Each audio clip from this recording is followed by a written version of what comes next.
Welcome back to So You Want to Be a Real Estate Agent.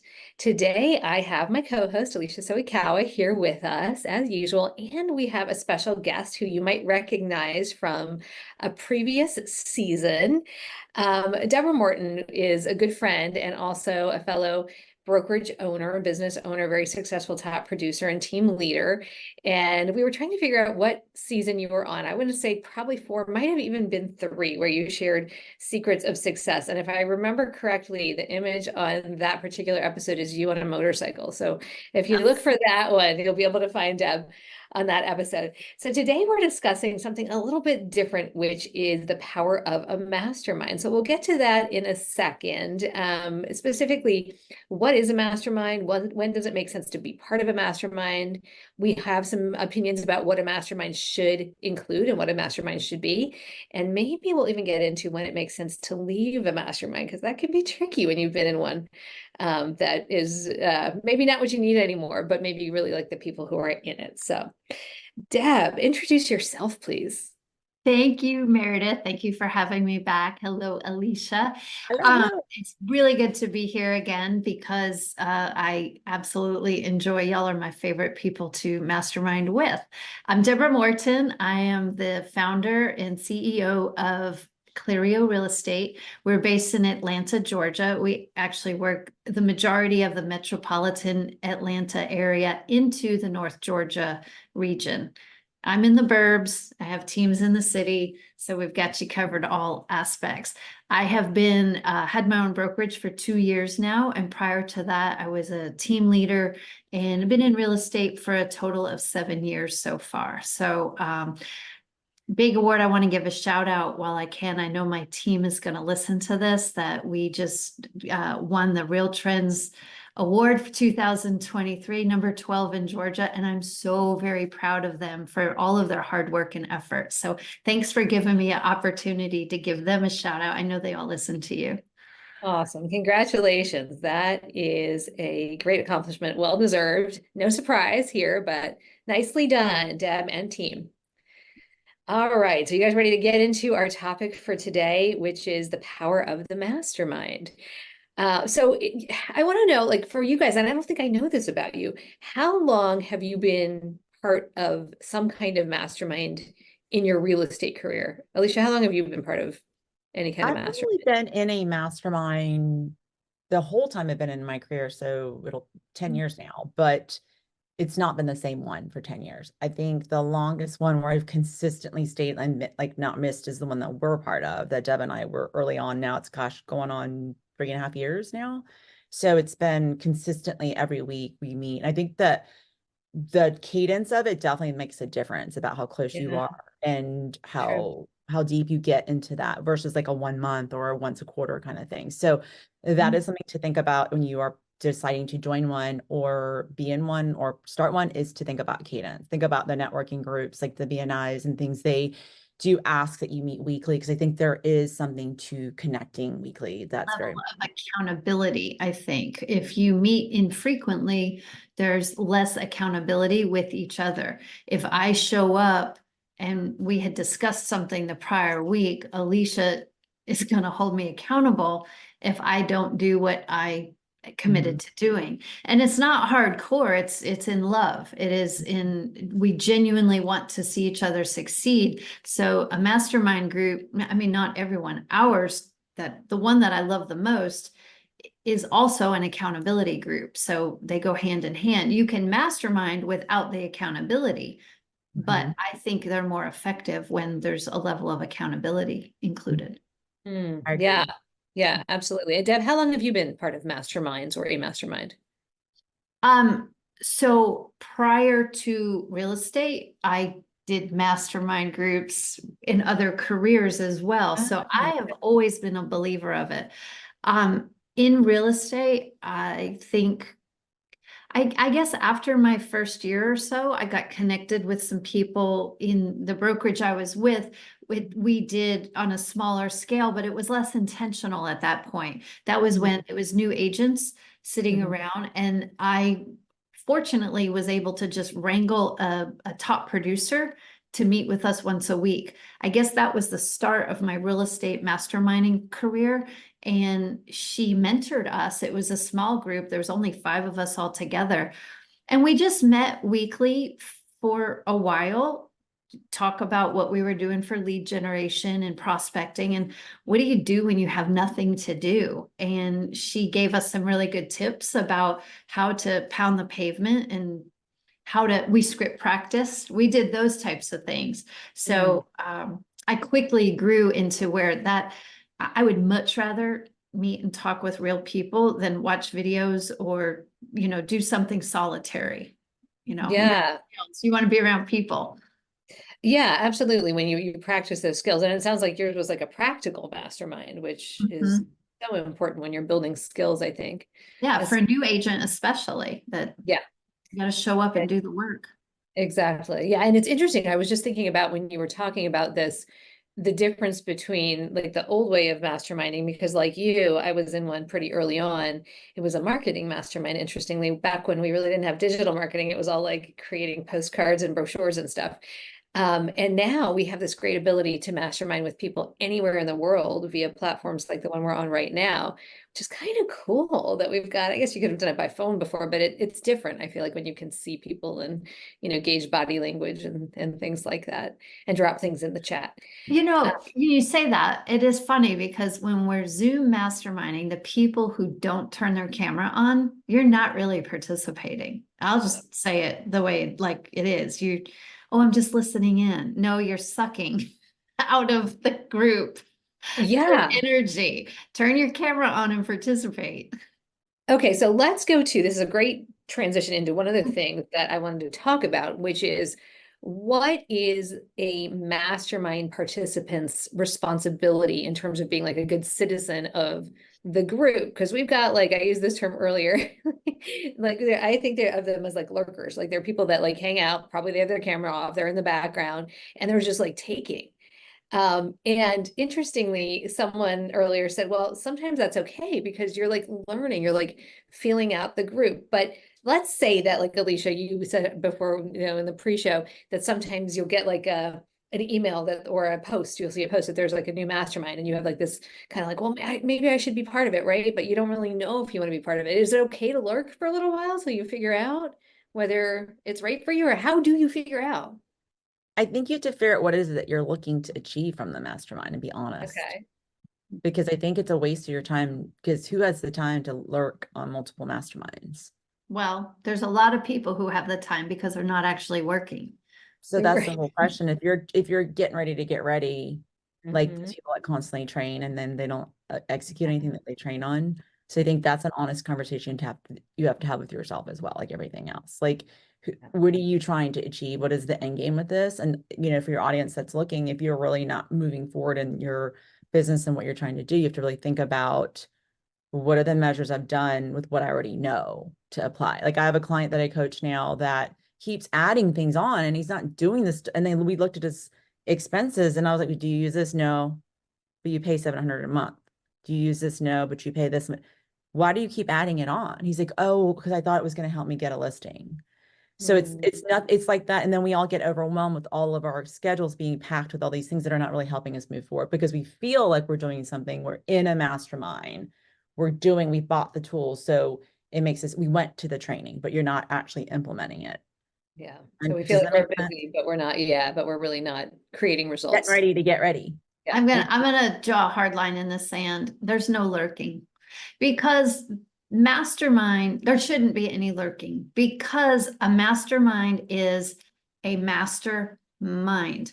The way the energy of a good dynamic group works is you are gathering the energy, there's a commingling of energy and intelligence for the whole group. So if you're just waiting to see if it's good fit for you, just leave. Like if you have nothing to contribute, then find a different one. It's okay. But if you're unsure about joining one, turn on your camera, ask a few questions and participate. And let's see if your brain power and energy brings anything into the group. You'll know if it doesn't. So that I have a hard line answer on that one. No. I think you're right. I think you're right on that. And I think if you find yourself not participating or you're being tempted to lurk or being tempted to do other work, and it's pretty obvious to those of us who are on the screen when you're doing other stuff. So Yes. especially for those of us who run the mastermind, you can see, and I get it, like sometimes something happens, you got to pick up a phone call, something's going to go on. But if you're consistently looking off to the side, looking down, like it's probably better just not to be there because you're only half in the conversation, and you're not creating that same energy. It is. Do you guys know, is the term mastermind, was that originated by Napoleon Hill and Think and Grow Rich, The Power of the Mastermind? Well, thinking grow, it's the laws of success, because Think and Grow Rich came after the laws of success. So this was mentioned in Laws of Success? Yeah. Of course, I have my book right here. There's a whole Okay. chapter on it. Oh, I haven't gotten to that chapter yet. The Okay. number one chapter is the mastermind. Oh, well, then I have gotten to that chapter and I completely It's the forgot. mastermind. Introduction, the mastermind. Clearly, I was so concentrated on the law of saving that I have not forgot all the mastermind. So this is But- funny. So yeah, I mean, the whole point is to figure out, like, his whole point is, like, with one mind, you can only do so much. Just like, perfect example, we have capacity of one person. Like, time is 24 hours. Everyone has that capacity. Now you add on your mind and Deb's mind. Now I have 3 capacity, right? So 3 calendars. So I think it's the same thing. That's why you said the ideal is to have 12. Because if you have 12 different minds bringing different viewpoints, and like, but there is challenge, and you want that challenge, you want the friction, because in that friction and conflict is why you grow. That's why board of directors are typically 10 to 12. Yes. Technically, even businesses do, a board of directors is really a mastermind, if you really think about it. So they're just And everyone in the group brings a different skill set. Yep. So And the there's people who potential. are afraid to join because they think they have nothing to contribute, they're missing the whole point of a mastermind, is to bring the variety of experiences, skills, and personalities into the group, because iron sharpens iron. We really should be challenging one another. And friction was a good word, Alicia, because the audience needs to know that a powerful mastermind often has some good friction that we work through because we challenge one another and we bring different perspectives and backgrounds. Yes. And I think to that point, being able to get comfortable enough to be vulnerable, and I get it that not everybody joins initially feeling vulnerable or feeling confident enough to create that friction. When I first joined the first like team leader mastermind I was part of, I did not think I should be in that room with those people. I was like, the very first call, I was like, oh my gosh, these people are heavy hitters. They do way more business. Their teams are bigger. I had total imposter syndrome. I'm like, how did I get invited into this? And then I finally like worked up the nerve during that first call to contribute something. And they were like, oh my gosh, that's such a great perspective. And they were so welcoming. And then I was like, okay, maybe I do have something to give. And then, as we went on and on and on, it was clearly it was the right group for me to be in. It has since disbanded, but I still am so close to those people who were part of that mastermind. You can't be vulnerable until you build trust. So there is something, and you can't build trust if you're not vulnerable. So which comes first? You have to participate and engage and put a little bit out there. And once it's warmly received, or you're not kicked to the curb for it, then you can start building trust, and that opens up a deeper level of engagement. Alicia had mentioned earlier that alignment is important. So where we want the different backgrounds and experiences, you still have to be aligned with your core values and the purpose and the mission of what is the intended outcome of this mastermind group. Okay, so is that a definite piece of what makes a mastermind? So this is a question I think a lot of people will have, is what is a mastermind? What is not a mastermind? So we said ideally 12 people, but we're in masterminds of all different sizes. I've got some masterminds that are, 30 people or more, and then there are masterminds that are just a few people. And I think they can each operate different ways, but what would, in your minds, qualify or disqualify a group from being a mastermind? I think 30 people is too big. 30 people, in my opinion, is not a mastermind. It's a class. Somebody's in that class, because you have someone speaking and everyone's listening, and then someone's raising hand and contribute. A true mastermind is being able to, all of us be able to have a voice at some point. There's no way 30 people can talk in an hour mastermind. It's just not happening. And I think Yep.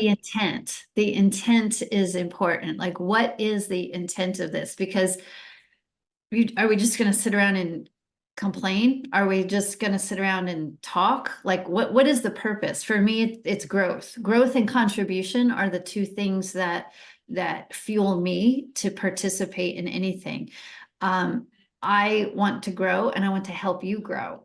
And in that manner, we're all growing and contributing. And that's what satisfies my soul. And I think probably after reading about that, the laws of success and seeing how successful good ones can be, I think that all the good ones are predicated on the intent of that. And I think they're usually quiet. They're usually actually very quiet. The ones that are loud and advertising, join our mastermind, loud, loud, loud, that is a class being taught. They're trying to get the popularity. A true mastermind it's private, because you're sharing things that are a true mastermind is being able to be open, and has to be a trust built. It is a true relationship. Sometimes you're closer with these people than you are with your family, than your friends even. It's deeper than a friendship because it's your mastermind. It's like that feeling of like that your vibe and your tribe, like Pantana always, your vibe attracts your tribe. And then also that whole concept of like, these people get me. Like, when you have that you get me, you feel me? Like, I don't have to speak. You get what I'm saying? Like I can come to the table on our mastermind and you guys, ladies, will know like, oh, something's not right. Or, oh, things are flowing. Or, oh, because there's a knowing that happens over time that builds and builds and builds and builds. You have 30 people, how are you going to do that?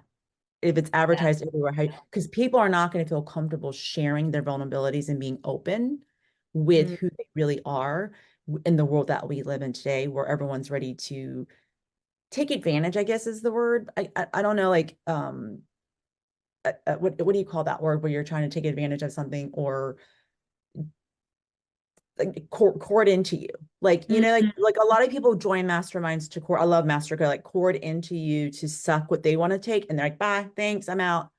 There's a lot of that in the world, I think, today. So people kind of walk around with their shield on because you kind of have to, but in a mastermind, you don't have to do that.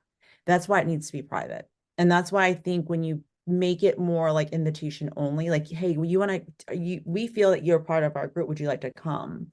It's like the whole club. Like, think about, like, that's how sororities were created. We want you in our group. Think about social clubs. I wasn't a sorority girl. I got to I tap wasn't in either. on that one. When I went to women's college.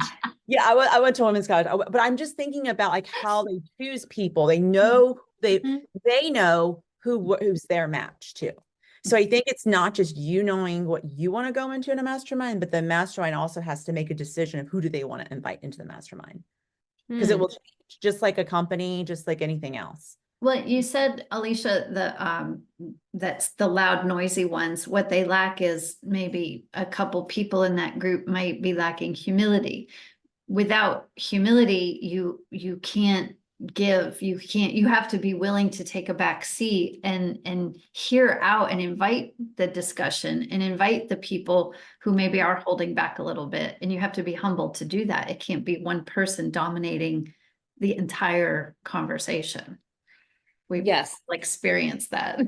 Yes. And that, to your point, that's another thing I wanted to ask you guys about is if you are either part of a mastermind or leading a mastermind, and we'll talk about what happens if you want to lead a mastermind in a bit. But if you're part of a mastermind and somebody is consistently dominating and you can't get a word in edgewise, I mean, I've had experiences where I'm like, not only can I not get a word in edgewise, the minute I start to speak, the other person steps on me every time. And in this particular mastermind, the person who's the leader notices that and says, hold on a second, I think Meredith was going to say something. And I'm deferential. I'm not like, if someone really feels like they have to say something, say it. I'll sit back and listen. Even if I think I have something that would be helpful for the group to know, but I don't lead that. So I feel like I don't want to jump in there and say that. So if you're in that position or you're in a mastermind where that happens consistently, I think you got a couple options. You can either leave it, right? Maybe speak to the leader, but what would you do in that situation? Alicia, you go. I would probably leave and never come back again. See, I would probably confront. I feel like for myself, where I'm at in the life I'm in is that it's not for me. And I'm not gonna battle and fight to be in a group that's not for me. Because Well, okay, so I it's wouldn't confront if it were not worthwhile. Mhm. You're right, you would just exit. But if there were value, Mhm. or is it possible that the person is unaware of, I mean, it's a Zoom world. We didn't have Zoom world prior to a few years ago. So, Mhm. I mean, really in this day and age, we should all have Zoom etiquette, but it's also a human being trait. So I don't know. I just feel like if it's something that is worth caring about, it's worth Alicia, you taught me the word carefrontation. Mm. Well, that's a Yeah. coaching, right? Do I have permission? Do I have Yes. permission to coach? Do I have permission to tell you what I really feel right now? Yeah. Maybe it's a situation of saying, Bob, Mhm. would you say, Bob, shut the fuck up? Oh, sorry, I'm not supposed to curse. You can bleep that out. Or would you say, someone else would like to speak, Bob? You can make a joke about it because everybody else is thinking the same thing. I guarantee you. Absolutely. Yeah. Yeah. And I think that's where like having that strong leader is important, and for you to be able to say it too. And often those people, they know they have a tendency to do that. And it's okay for you to say something because they're like, we're not the first person who said to them, hey, like time to give the stick to somebody I had else. somebody else to say that it's sometimes their enthusiasm gets away from them. In Yeah. that capacity, I would carefully confront and say, whoo, that's a lot of enthusiasm. Let's hear some other thoughts. Let's hear Yes. some other people's That's a ideas. lot of it. That's a good way to do it. That's a good way to do it. All right. So how would you, if you're evaluating, let's say you've never been on a mastermind at all. Well, first of all, how do you find one, do you think? Let's talk real estate specifically. And could be any person, any brokerage. Maybe they're not part of the Tom Ferry ecosystem. If you are, we've got lots of opportunities to mastermind. But let's say you're not.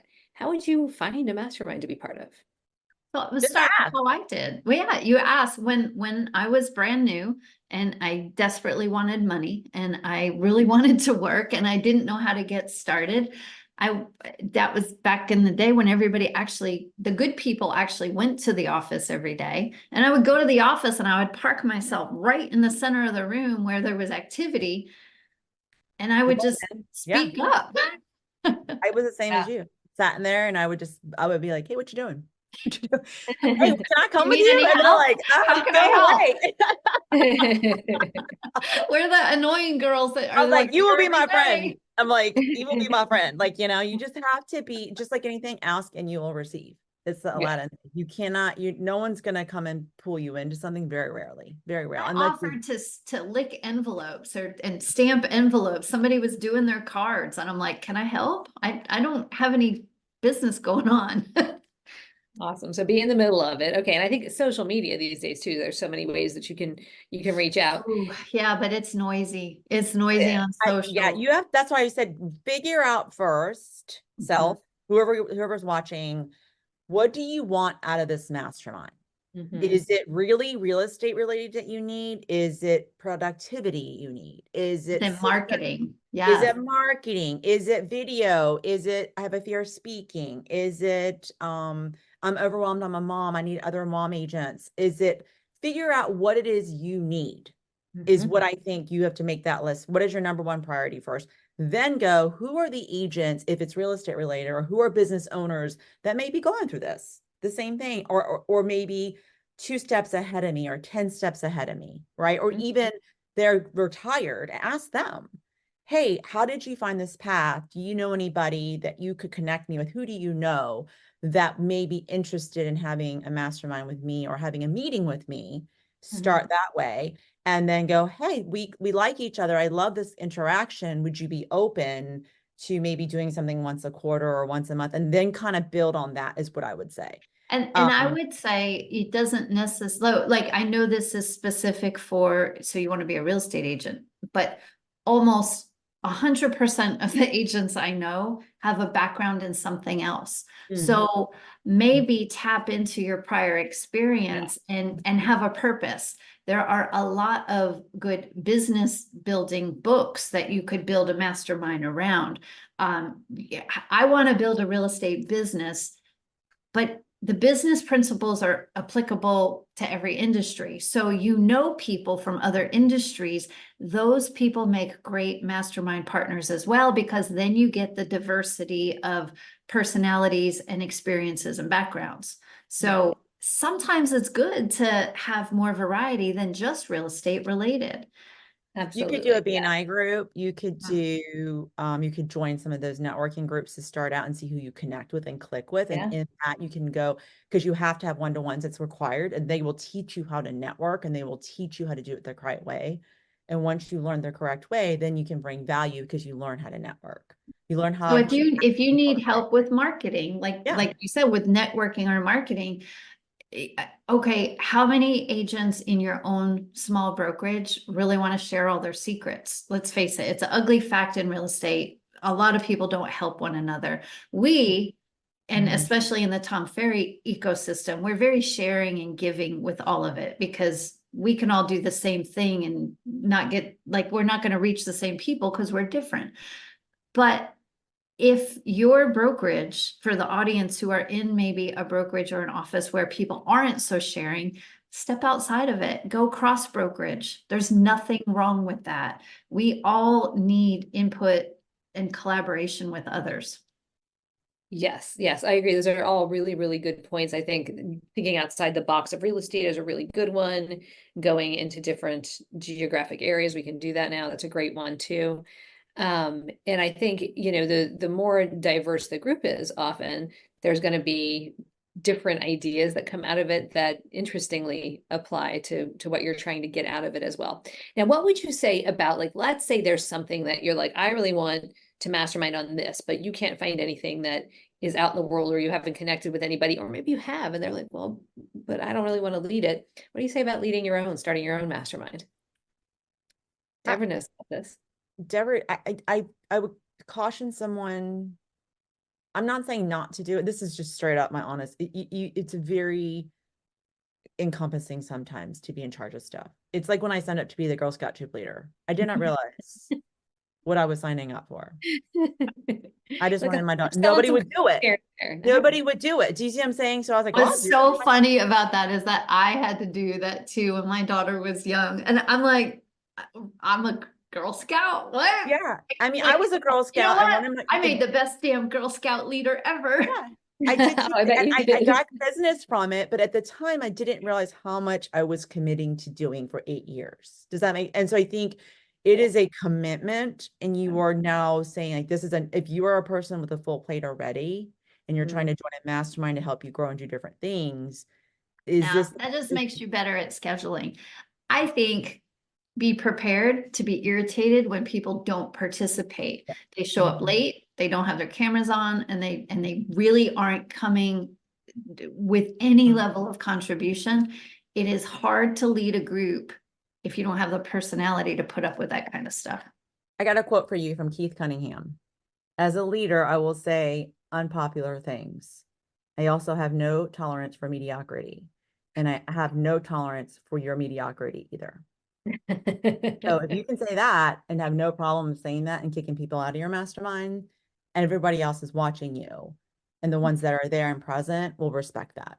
So maybe one of the options, if you are led, if you feel led or compelled to start a mastermind, put boundaries on it and timelines. We're going to meet for 3 months on this day and time for this many of occurrences.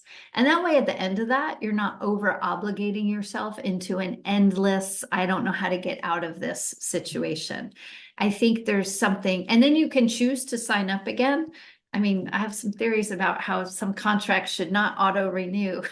Like, there should be an end time to A review. a Yeah. review. Do we all Yeah. mutually agree to continue this We contract? kind of had that in our mastermind. Hey, we need to regroup and pick a book again. What are we doing? What's the direction? Because sometimes things do go off the rail because we have seasons. Everybody has seasons and things change. And I think it's okay to be nimble and flexible and flowing like that. Just like our industry is changing so much right now, we don't really know what's going to happen. So I would anticipate some more changes, right, with how conversations we're going to have, and maybe more masterminds will be appearing from that. But I think it's important to also give those boundaries and let people know, like, are you committed to do this? Why do you want, being able to ask them, what are you trying to achieve by coming? What do you bring to the table?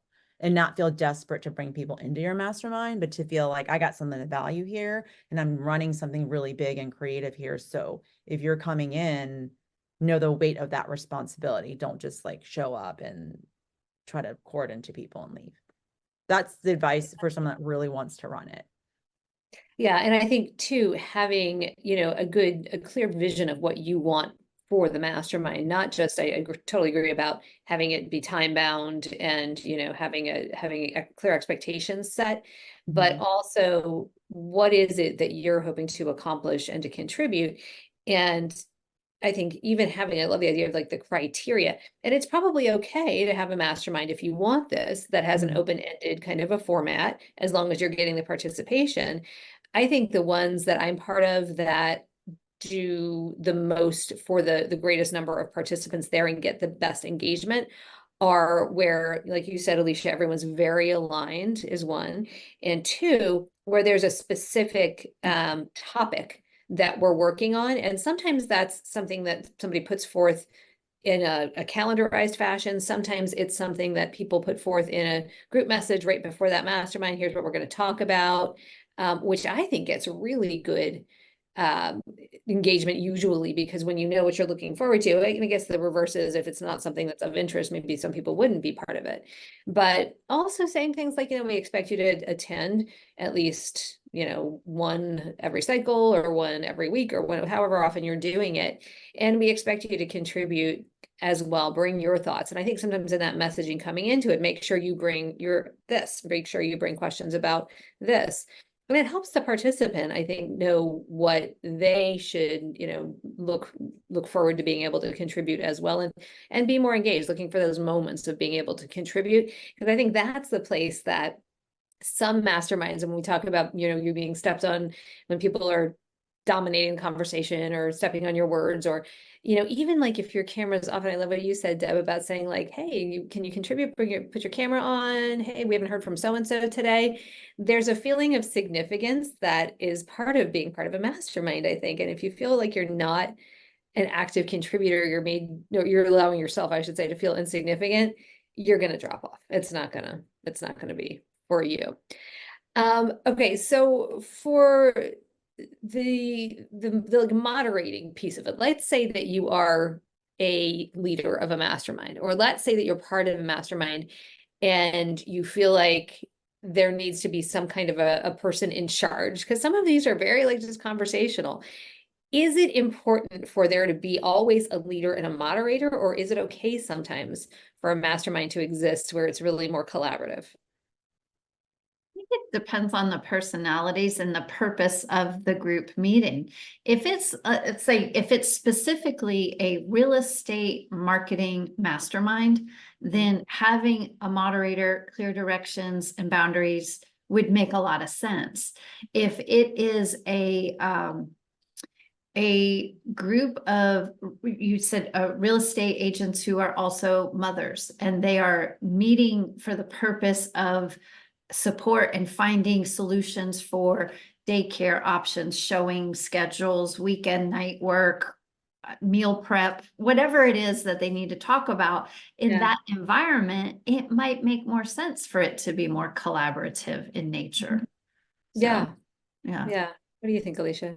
I would have to agree with Deb on that. Also, I would think about, I don't think it has to be an all or nothing.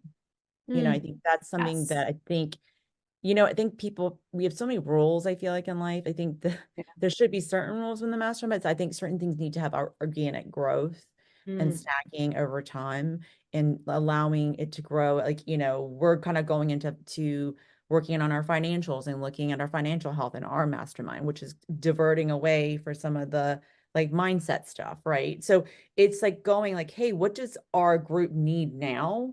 Where do we need to go? Like maybe having that conversation once a quarter, or like, where are we at right now after having so many meetings? How does everyone feeling? And then someone will say, hey, I need everyone's ear on this issue. And we all stop and we all give feedback to, one person could have a pressing issue that really needs everyone's ear. And being able to say like, yep, that's what we're going to talk about today. We're all going to give feedback, and then everyone can learn from that feedback, because there is a learning in everyone's trouble or a Mhm. problem, to look at all the different solutions and possibilities. That's the beauty of it all, really.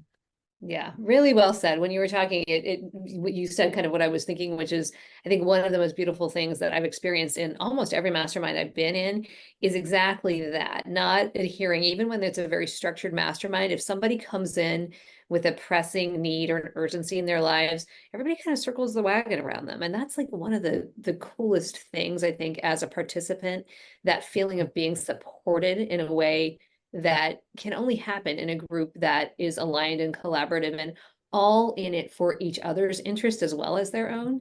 That's something magical that happens. And that's where I think the energy of the individual exponentially as a group is greater than what each person could ever create on their own. So That's exactly what the what we purpose get in is. our mastermind.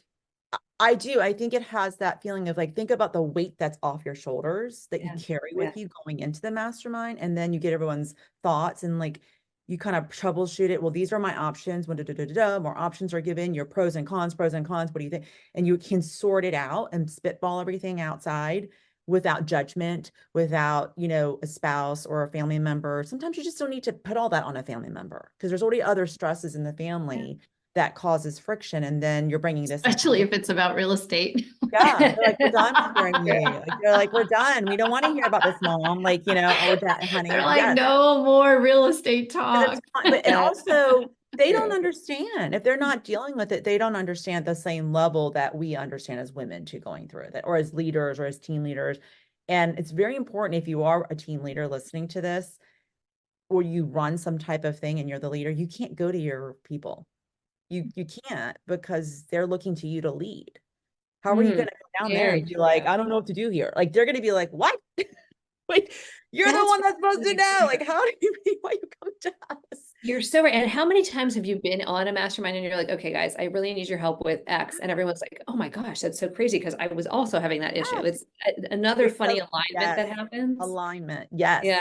It's like elephants. They say elephants will circle when there's a wounded elephant or someone's going through something. They all circle and they stomp, Yeah. right? And they stomp at they face out to Mhm. protect their Yep. injured elephant. Yep. So that's all it is. It's like your tribe. Yeah. So Yeah, it's true. It's true. Okay. So if you are not part of a mastermind yet, hopefully this has given you some good tips for becoming part of one. If you're part of one, hopefully we've given you some good tips for making yours even more effective. And I have one last question for you guys, I think, and anything else you want to add, please do. When you're evaluating people who are either in your team, coming into your company, how important is it to you that they are or become part of a mastermind? I haven't even thought about that, because for me, it's like everyone needs to take ownership of their own personal development. I don't have the brain space to police someone else's personal development. Yeah. That's my honest truth. And it's not for everyone. It isn't. It's Yeah. not. It's Just like some some people yeah. aren't readers. Some people don't ever want to pick up a book. It doesn't mean that they're not smart. It doesn't mean Right. that they can't run a company. Doesn't mean they, just like not everyone works out.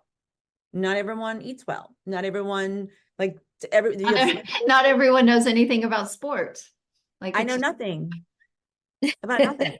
I'm like the outfits. They're wearing the outfits, and I'm told it's uniforms. Like they look like outfits to me. Like So I don't our even know how to bring a mastermind chair to includes no I don't sports even know. talk. Yeah, I don't bring chairs to events because I'm sitting on the ground, because I don't go. That's how much I never go to anything, and I'm sitting on the ground. I didn't know we were supposed to bring our chairs like this. But I've managed to live the world without knowing. All right, so you have no requirement that people who you are around are part of a mastermind. Okay, because I have heard. I do have a requirement though, that they be growth minded. Yes. So Yes. there's a difference between me dictating how they grow and just having a growth mindset. So because that can look different for everybody, it's super important that the people in my world, I don't want anybody close to me who does not have a growth mindset or a heart for contribution. Those are like two standards that I keep in my life, the period, across the board. It's like open or closed. Yeah. Are you open or are you Mhm. closed? That's his. And that can manifest in a variety of different ways. Yes. Good. Okay. Yeah. What else would you guys like to share that we haven't covered about masterminds?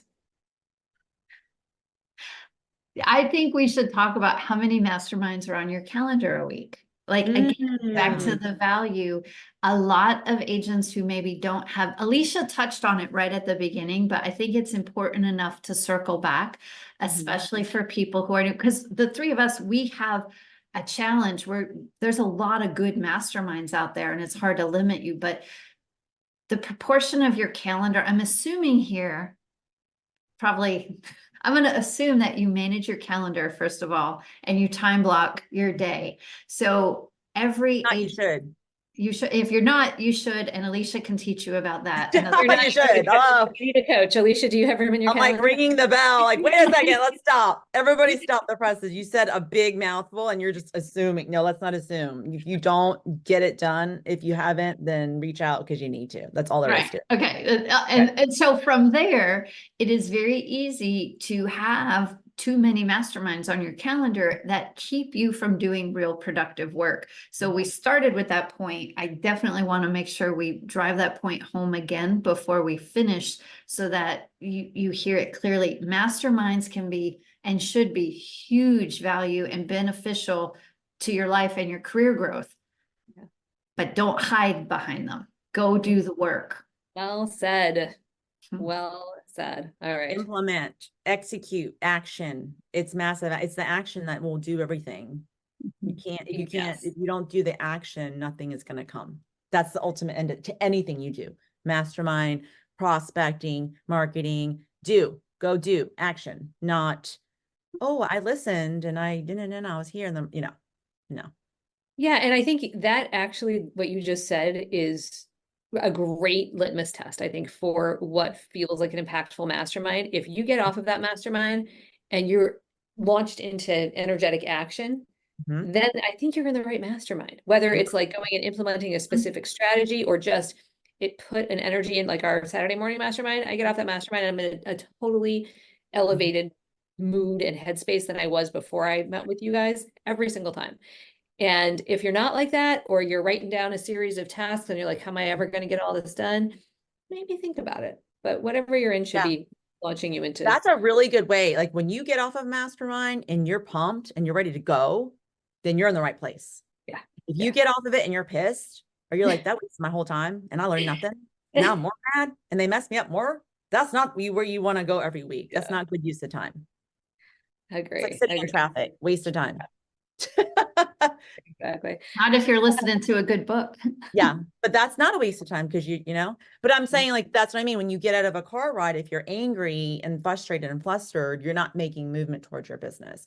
One of our things is that when we get off calls, like, what are we doing next week? Where are we going at? What are we reading? It's always That's something. true. Ending It's an your action. mastermind. That good, very good point. Call to action. What is your call to action? What is your assignment, if you will, your homework between now and the next meeting? What do you plan to accomplish, and what are your fellow mastermind attendees going to hold you accountable to? And we also have a group text that we share and chat. So there is intermittent conversations. It's not just isolated to that one call. And to me, that's a testament of a great mastermind too, is, Deb emailed a spreadsheet to us and we're sharing, like I share my TikToks and quotes and wins for the week. This is my win for the week, or this is my struggle for the week. But being able to come to that place of knowing your people are there, it's that constant, that's where the other piece goes and develops naturally, the accountability. I think that's so important. It's very similar to our coaching world, Meredith, speaking of. Just absolutely. Like our agents, like, hey, this is what last time we said, you said you were going to do this. Where are we on this? A lot of times they'll text or message us. It's very similar to that. It's like, how are you showing up and how are you implementing, not just during the call, but outside of the call? It's going to make the changes, I think, for the mastermind. And it jump starts the next meeting too. So like when we start, it's easy to kind of like have a few minutes of lag time. And if we know, okay, last week we talked about this is what we intended to cover and do, and everybody has to fess up right then. Did you do the work? Well, did you read the chapter? Did you bring your homework? Right. Yeah. And even like, Friday, Fridays were like, oh my God, I can't wait till tomorrow. Like, you know, there's that feeling of excitement to try to share, go back and share what we've learned or what's going on. That's always exciting too. Yeah, exactly. Yeah, it helps you get through the tough parts of the week, also knowing that there's a support system there that you can work through your issues, figure out new strategies, and just kind of brainstorm sometimes. Yeah. To Oh, really yeah, do. that's a good word. Brainstorm. That's a good Yeah. word.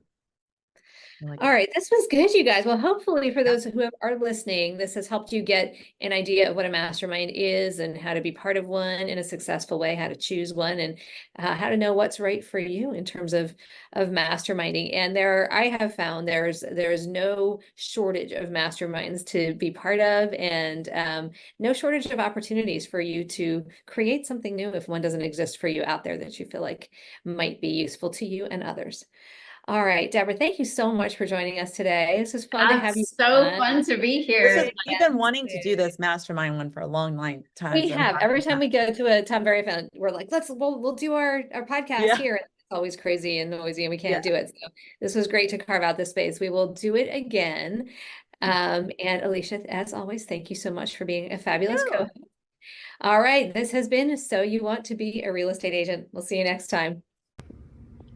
If you're interested in learning how to become that go-to local real estate expert all the sellers call to give you their listings, read Farming for Real Estate Agents. You can pick up your copy today on Amazon, Kindle, on Audible, or anywhere you get books.